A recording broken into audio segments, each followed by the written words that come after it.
예, 반갑습니다. 어제 메시아 공연도 잘 보셨죠? 메시아가 원래 구원자라는 뜻이거든요. 그래서 오늘은 구원에 대해서 말씀을 보는데 먼저 셰익스피어의 소네트 29번으로 시작을 합니다. 운명에 버림당하고 세상에 괴임 얻지 못하여 나 혼자서 내버림당한 신세를 탄식하며 대답 없는 하늘을 향해 헛되이 외쳐보고 나 자신을 돌보며 운명을 저주하고 희망으로 가득 찬 사람들을 부러워하고 잘생긴 사람과 친구 많은 사람을 부러워하고 이 사람의 재간과 저 사람의 능력을 탐내며 나와 나의 것에 대하여 전혀 만족감을 못 느낄 때 이런 생각 속에 자신을 경멸할 때에도 어쩌다 임을 생각하며 내 신세는 새벽녘에 우울한 대지로서 솟아오르는 종달새 되어 천국의 문턱에서 노래한다. 임의 그 달콤한 사랑으로 내 마음은 부자 되노니 나는 내 신세를 왕과도 바꾸지 아니한다. 예.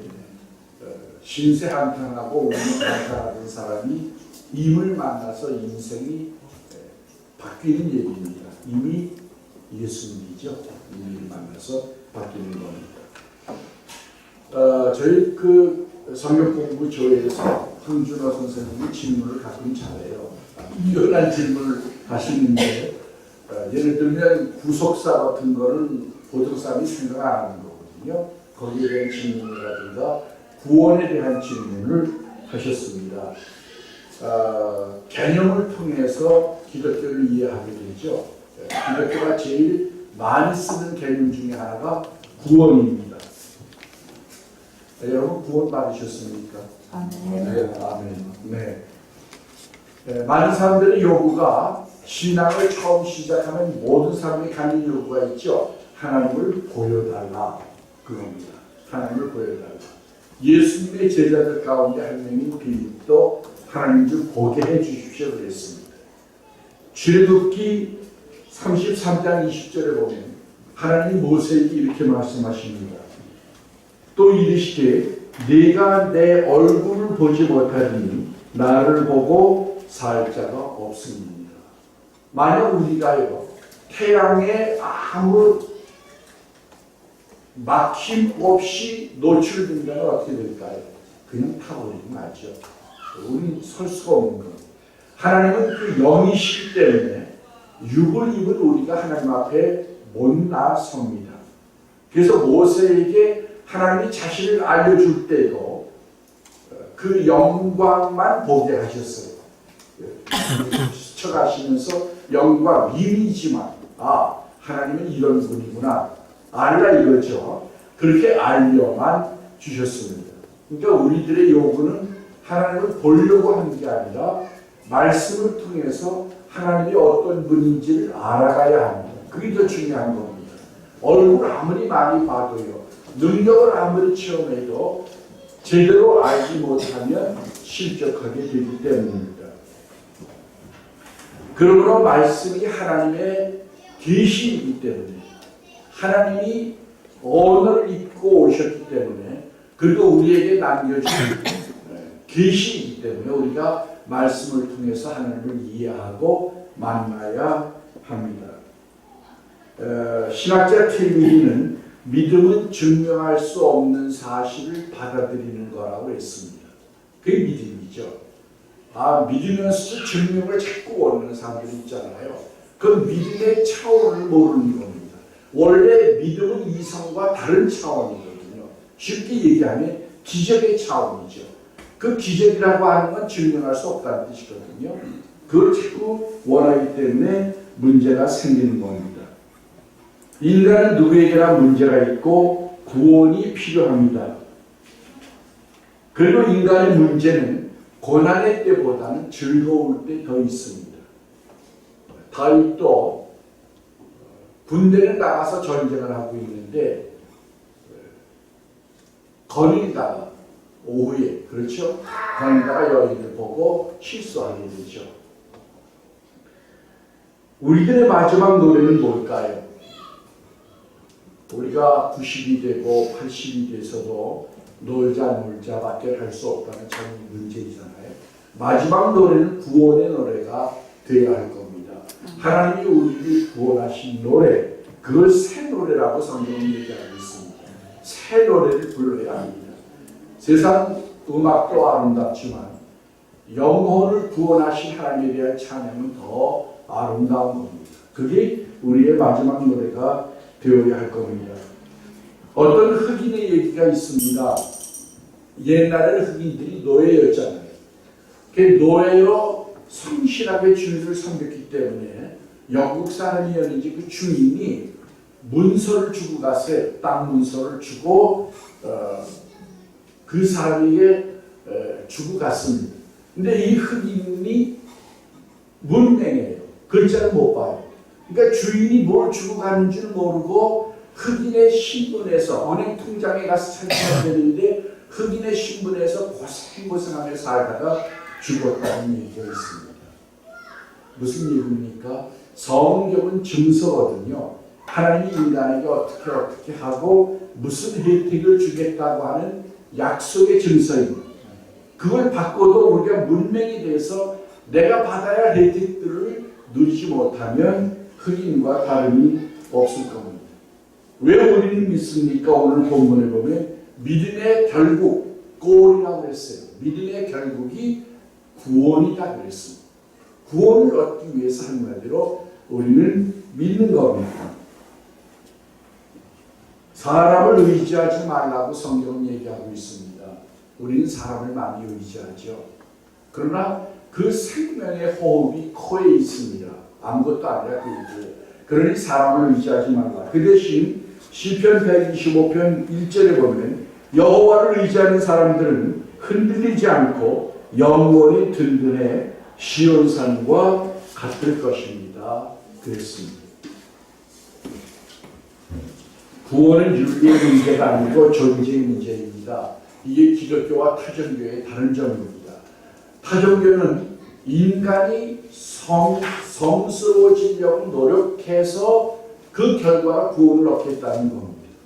그러나 기독교는 그게 아니고 하나님의 자비에 의지해서 용납함을 받겠다. 자격은 없는데 용납함을 받겠다. 그 얘기입니다. 성경은 노력으로 하나님 앞에 올 수 있는 인간은 아무도 없다고 얘기하고 있습니다. 그러므로 로마서 3장 23절에 보면 모든 사람이 죄를 범해서 하나님의 영광에 이르지 못했다 그랬습니다. 영어 번역으로는 short of, 하나님에게 미치지 못했다는 거예요. 부족하다. 그러니까 우리가 아무리 성스럽게 살아도 사람 보기에는 그럴듯하지만 하나님의 안목으로 보면은 그 수준은 안 된다는 거죠. 그래서 하나님이 새로 만든 방법이 예수님을 바라보고 믿으면 그의 의를 우리에게 전가시켜서 간주해 주겠다. 그게 구원의 요점입니다. 초신자들에게 구원이라고 하는 것은 하나님과의 관계 소통입니다. 막혔던 관계가 트이는 거죠. 그리고 기신자들에게 구원이라고 하는 것은 도전입니다. 어떻게 살아야 할까에 대한 도전이고 성화되고 영화되어라고 하는 도전입니다. 하나님이 인간에게 원하시는 게 뭘까요? 하나님은 벌 주시는 분이 아닙니다. 예레미야서에 보면은 내가 너희에게 원하는 건 축복과 미래라고 했습니다. 하나님이 기뻐하시는 것 세 가지가 있는데요. 첫째는 인간이 번식하는 것. 둘째는 포도주와 올리브와 모든 과실들이 번창하는 것. 그리고 마지막 셋째는 인간의 웃음소리입니다. 그게 하나님이 인간에게 원하시는 겁니다. 여러분은 수천 명대 일로 구원을 받은 겁니다. 지금 UN 보고서에 의하면 75억이 넘는 인구가 있는데요. 우리가 사는 이 땅에 이 시대에도요. 그 가운데 구원 얻는 사람이 몇 프로나 되겠습니까? 디모데후서 4장 7절에서 8절에 보면 바울은 이렇게 얘기합니다. 나는 선한 싸움을 싸우고 나의 달려갈 길을 마치고 믿음을 지켰으니 이제 후로는 나를 위하여 의의 면류관이 얘기되었으므로 믿음을 지켰다고 했거든요. 바울이 무슨 믿음일까요? 유대교로부터 바울이 나왔죠. 유대교의 핵심은 율법을 지켜서 하나님이 구원한다는 거거든요. 거기서 은혜로 자비로로 넘어왔잖아요. 이방 종교로부터 넘어왔죠. 이방 종교의 특성은 뭡니까? 복 받겠다는 거죠. 그러니까 신을 달래고 신에게 의지해서 복을 받겠다. 이게 이방 종교거든요. 우리 토속 신앙에도 구술하잖아요. 그게 왜 그러냐 하면은 선기와 악기가 있다고 보고 악기를 몰아내고 선기를 끌어들이겠다고 하는 거거든요. 그러니까 귀신의 힘을 힘입어 복을 받겠다. 얼마나 복이 그리우면 귀신의 힘까지 빌리겠어요. 구원은 죄와 상관이 됩니다. 하나님이 보시는 건 우리의 용어도 아니고 또 우리의 성공 여부도 아니고 우리의 직책도 아니고 죄와 의 이 두 카테고리로 하나님이 인간을 보십니다. 길게 보는 인간은 종합이라고 했습니다. 유한과 무한의 종합, 시간과 영혼의 종합, 상대적인 것과 절대적인 것의 종합이라고 했습니다. 만약 우리가 육체대로만 살면 어떻게 될까요? 영혼을 무시하고 육체의 한계 속에서만 살면 우리는 죄가 되는 겁니다. 종합이 되어야 유한과 무한이 종합이 되어야 온전한 인간인데 이 두 차원을 가지고 있는 신비한 존재의 인간이 영혼을 거절하며 육으로만 살면 그 상태가 그대로 죄가 되는 겁니다. 전도서 3장 11절에 보면 하나님이 인간에게 영원을 사모하는 마음을 줬다고 했습니다. 이터니티, 영혼을 사모하는 마음을 줘서 세상 걸 다 얻어도 공허한 거예요. 부자 돼도 공허하고 명예를 가져도 공허하고 자살하는 사람들이 많잖아요. 저 사람은 죽지 않을 것 같은데 죽거든요. 왜냐하면 우리 안에 하나님이 영혼을 사모하는 마음을 줬기 때문에 그게 채워지지 않으면 안 됩니다. 그게 마지막 구원의 연결고리죠.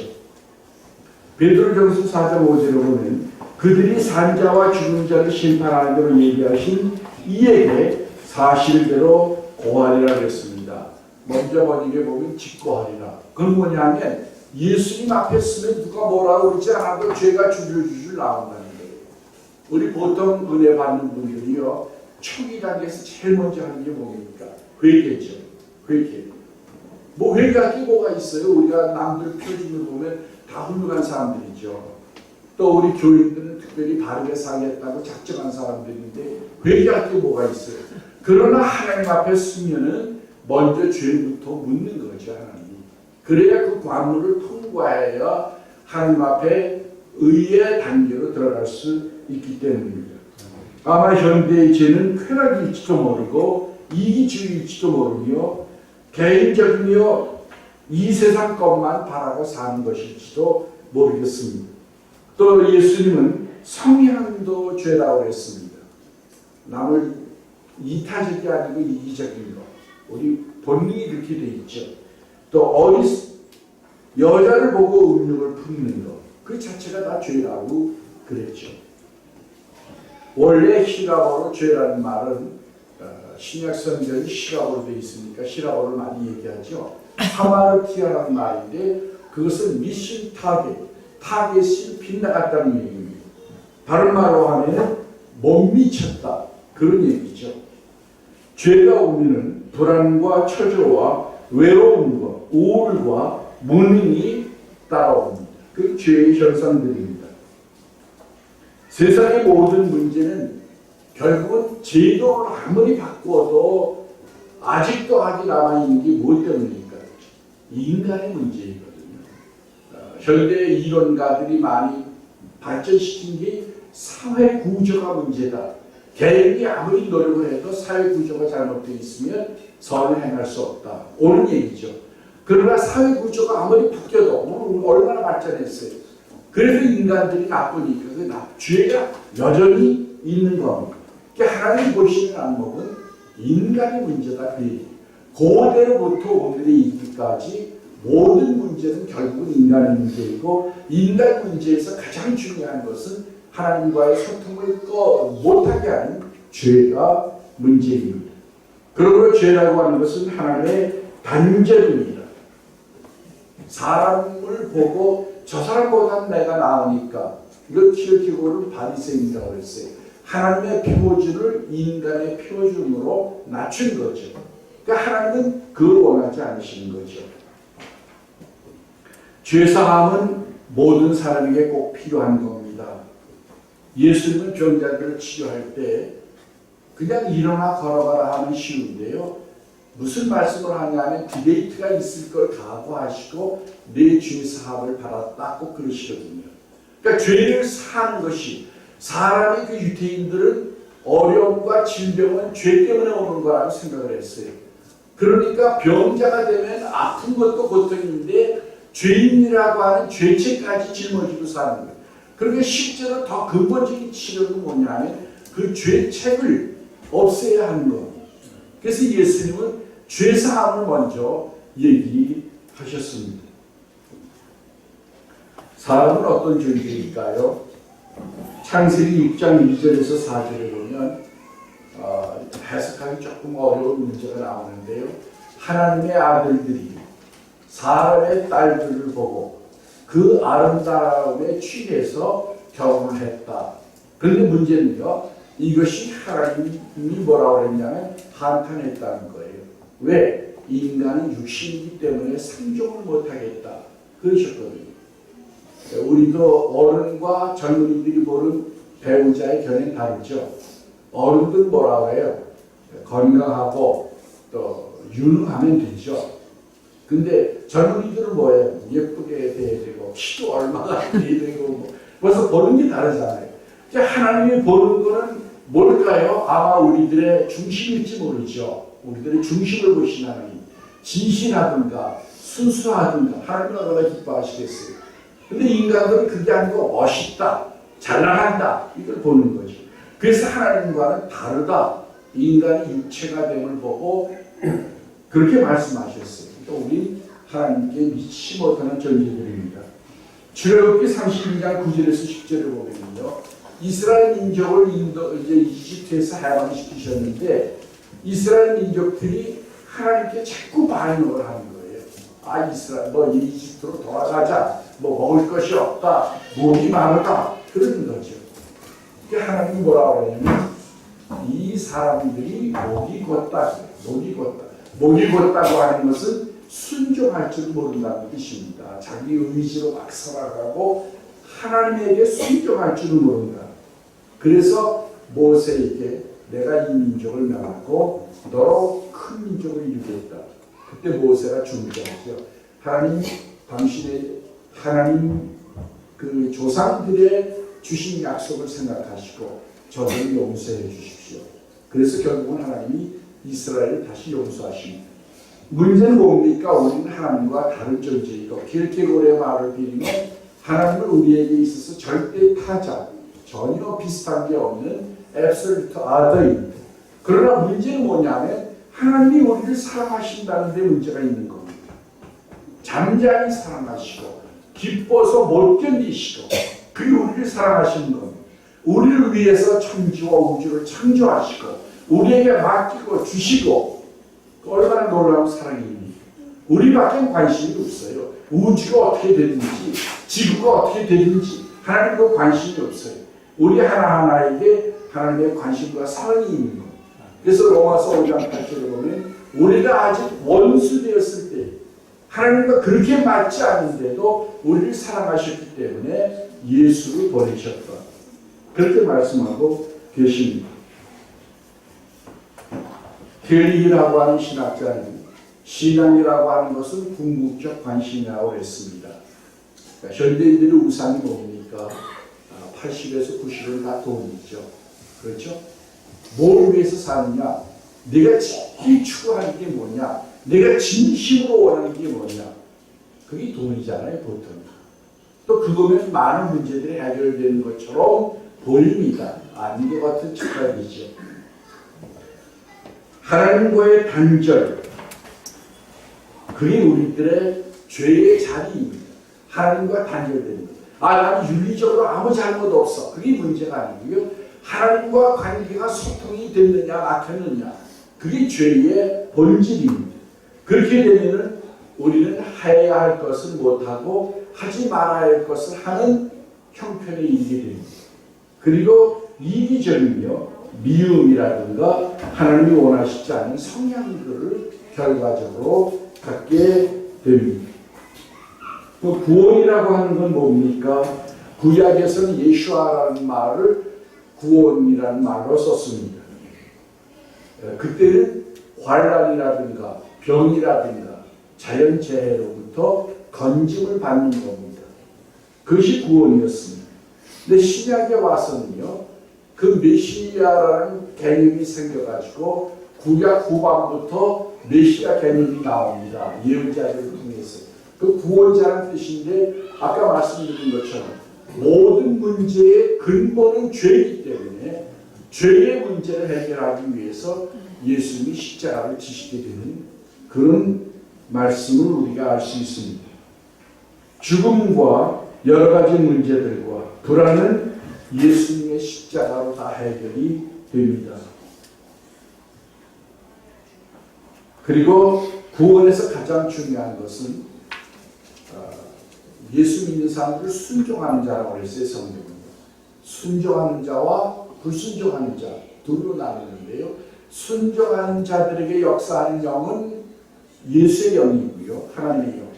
불순종하는 자들에게 역사하는 영은 아직까지도 악령이라고 했어요.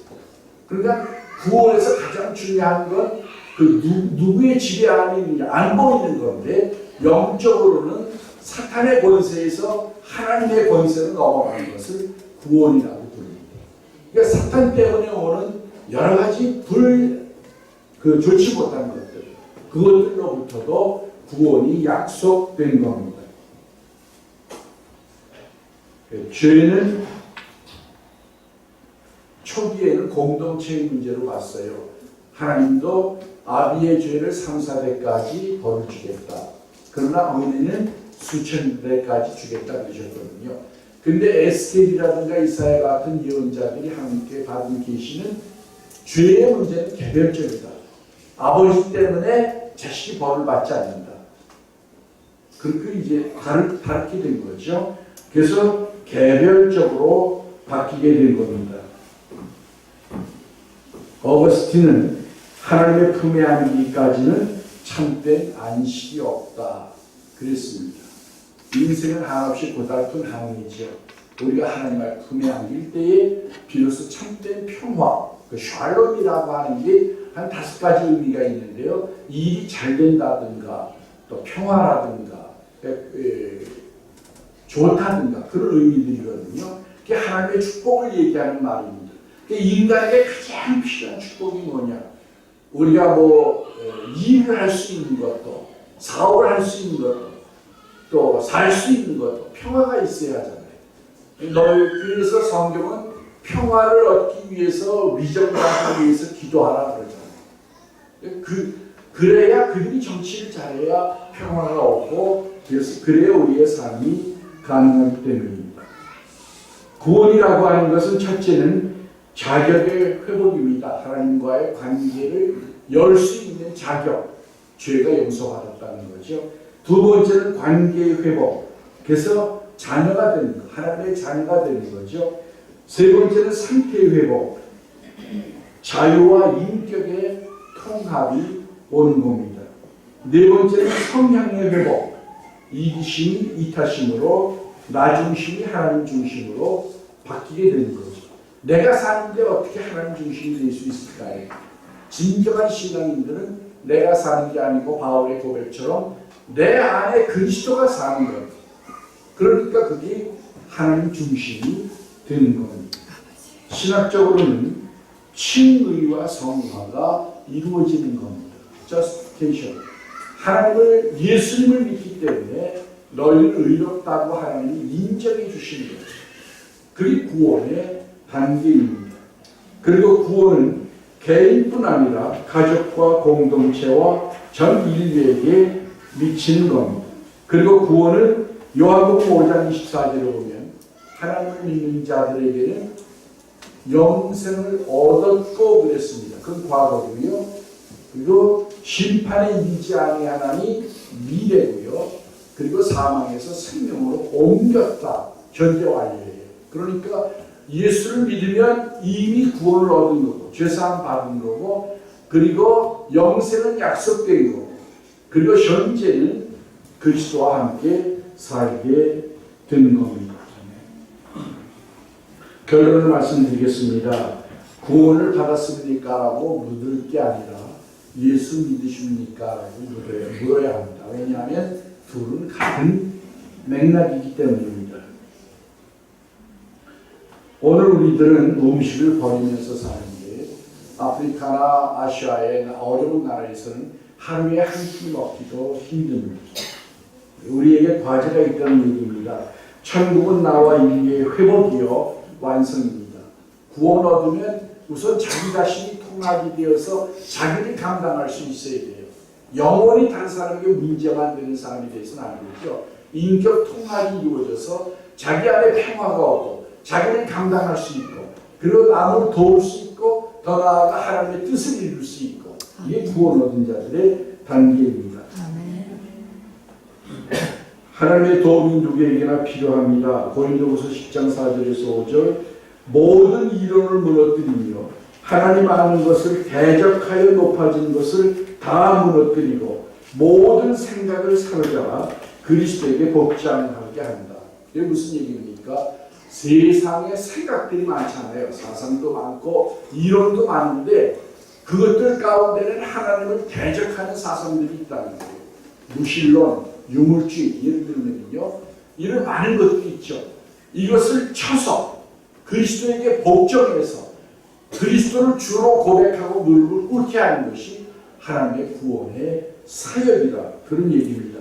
우리 안에도 유물론이나 또 세속적인 거나 또 돈만 추구하는 거나 사람의 능력으로 다 할 수 있다든가 이런 생각이 있으면 그건 하나님을 대항하여 높아진 이론들입니다. 그걸 쳐 없애야 합니다. 시편 4장 3절을 보면 여호와께서 자기를 위하여 경건한 자를 택하신 줄 너희는 알지어다 그랬습니다. 구원받으면 아무렇게나 살아도 되는 게 아니라 자동적으로 경건한 자가 되게 되어 있습니다. 정말 그리스도를 만나면 경건한 길을 가게 되어 있습니다. 여러분이 거룩한 길을 가는 거룩한 주의 백성들이 되기를 바랍니다. 기도하시겠습니다. 사랑하는 아버지 하나님 감사합니다. 저희를 위하여 주님을 보내주시고 주님의 십자가를 통하여 저희들에게 죄사함을 주시고 하나님과의 관계를 회복하며 자녀와 유업의 은혜를 주신 것을 감사합니다. 저희들이 이 구원의 도리를 분명히 알고 마음을 열고 믿어 받아들이게 하시며 의인의 경건한 자의 삶을 살도록 축복하여 주시옵소서. 예수님 이름으로 감사하고 기도합니다. 아멘.